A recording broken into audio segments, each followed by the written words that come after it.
Viral di media sosial, seorang selebgram ditetapkan menjadi tersangka usai mengunggah rekaman CCTV dugaan kasus pencurian di restoran miliknya. Dan kami lanjut ke informasi berikutnya, pemirsa. Waspada dan jangan mudah memindai barcode atau kode batang yang dipasang saat berbelanja. Karena saat ini marak berkode yang dipasang pelaku kejahatan dan bisa menguras tabungan Anda. Seorang pria memasang stiker barcode secara acak di sepeda motor di wilayah Pesanggerahan, Jakarta Selatan. Pelaku ditangkap polisi setelah melakukan penyelidikan. Barcode jika di-scan akan mencuri seluruh data, bahkan bisa menguras uang rekening. Pelaku berperan sebagai penempel stiker barcode. Dari penangkapan ini, penyidik kepolisian melakukan pengembangan dengan menelusuri server para pelaku yang diketahui berada di negara Cina. Identitas pelaku yang membuat barcode dan otak dari komplotan ini telah diketahui. Sebaiknya tidak sembarangan melakukan scan barcode, apalagi tidak dikenal yang berada di kendaraan dan tempat-tempat umum. Jika terlanjur men-scan, agar segera menghubungi pihak kepolisian Ditcyber Polda Metro Jaya. Dari Jakarta, Helmi Sajangbati, iNews melaporkan. Lebaran tinggal 2 pekan lagi, tapi sejumlah jalur mudik di Bekasi masih banyak yang berlubang dan membahayakan pengendara.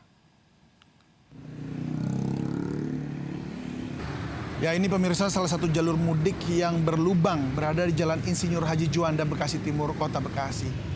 Aspal terkelupas dan puluhan lubang menganga, dan ini membahayakan pengendara. Padahal jalur ini, pemirsa, merupakan akses utama bagi pemudik dari Jabodetabek menuju Pantura dan kota-kota di Pulau Jawa. Selain banyak lubang, kontur jalur juga bergelombang, mengharuskan pengendara berjalan lambat saat melintasi jalur mudik ini. Pengendara khawatir jika jalan lubang tidak segera ditambal, bisa memicu kemacetan saat arus mudik nanti. Terlebih di ruas ini sering ada pasar tumpah dan belum selesainya proyek drainase.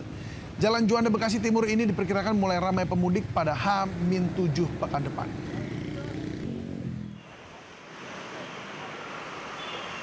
Ya, jalan berlubang bahkan seperti kubangan penuh air juga terlihat di Jalan Nur Ali, jalur arteri Kalimalang, Kota Bekasi pagi tadi. Meski lebaran 2 pekan lagi, tapi jalur terpadat pemudik ini masih juga belum ditambal.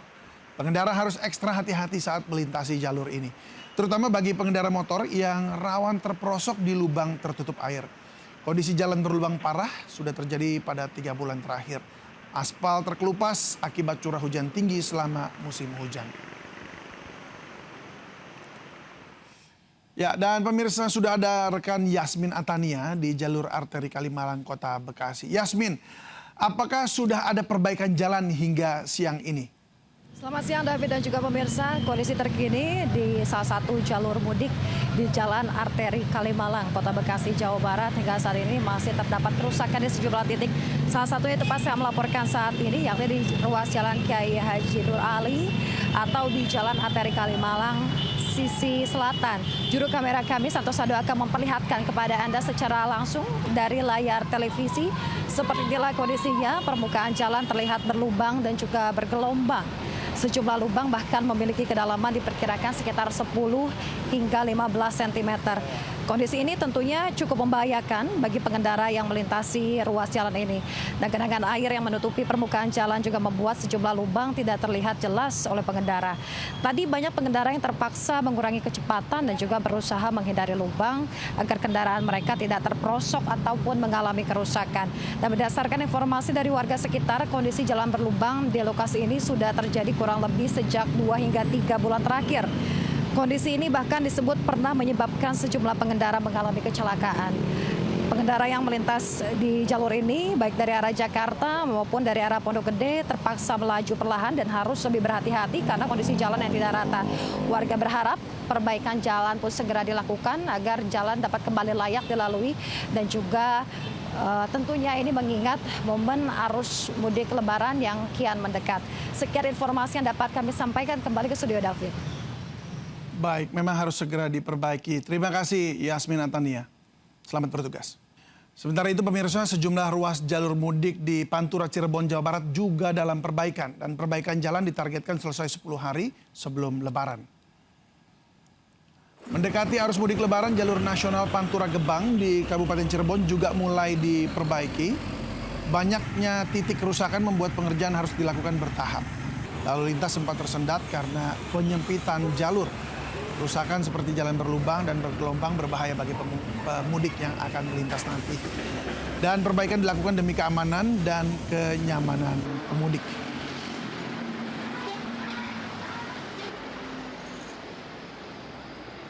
Ya, bicara soal mudik, nanti sekitar ada 143 juta warga atau sekitar 50% penduduk Indonesia akan mudik pada periode libur lebaran tahun ini.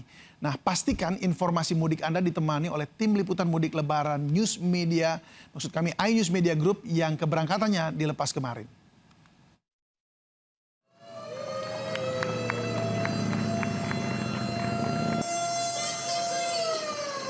Mudik lebaran semakin nyaman dengan ditemani informasi terkini dari tim jurnalis iNews Media Group di jalur-jalur mudik.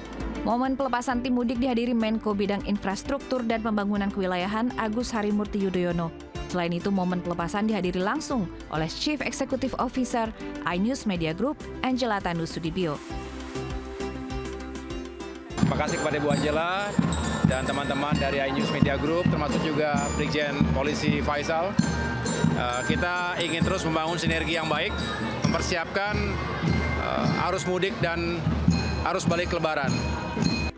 Pada mudik lebaran tahun ini, iNews Media Group mengerahkan 50 personel tim live di wilayah Jabodetabek dan juga didukung 283 kontributor di seluruh Indonesia. Seluruh tim akan meliput informasi terbaru serta akurat selama 16 hari penuh di 6 titik strategis jalur mudik nasional. Tim Liputan iNews melaporkan. Menyambut Hari Raya tidak hanya dengan baju baru, tapi juga dengan ponsel terbaru. Dengan fitur kamera unggulan, keceriaan Hari Lebaran bisa diabadikan menjadi lebih indah.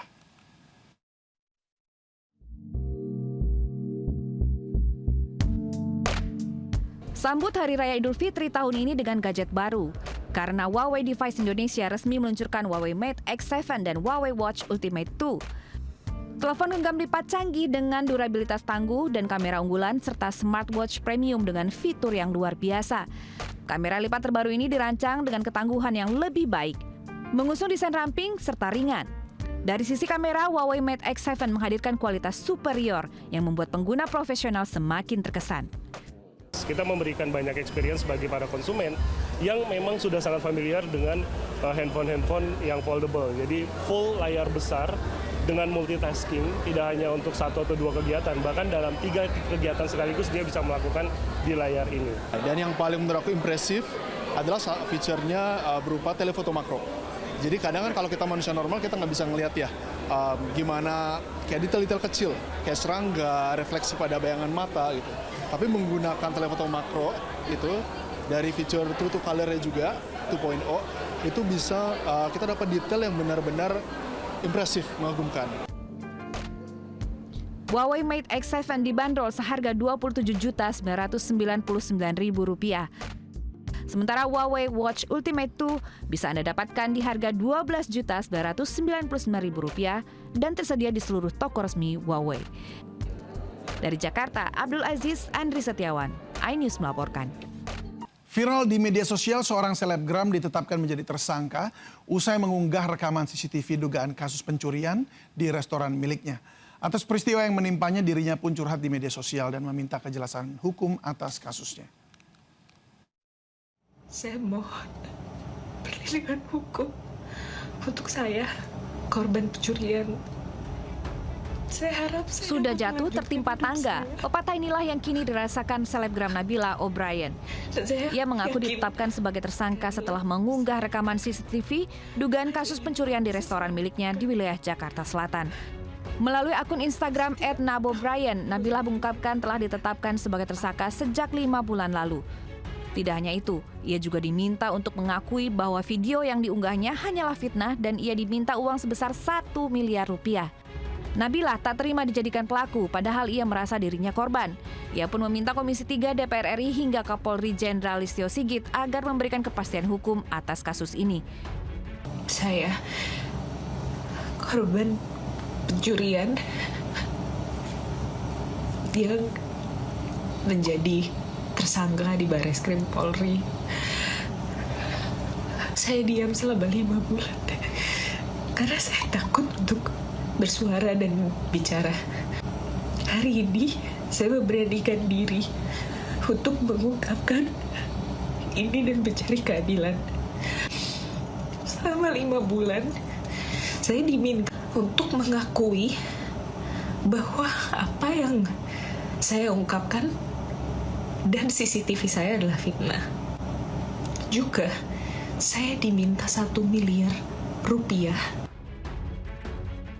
Peristiwa bermula pada tanggal 20 September tahun lalu. Pasangan suami istri yang berkunjung ke restoran milik Nabila protes karena pesanannya tak kunjung datang. Namun setelah pesanan tiba, pasangan tersebut terekam membawa makanan tanpa membayar. Rekaman ini kemudian viral di media sosial hingga berujung saling lapor antara keduanya. Tim Liputan iNews melaporkan.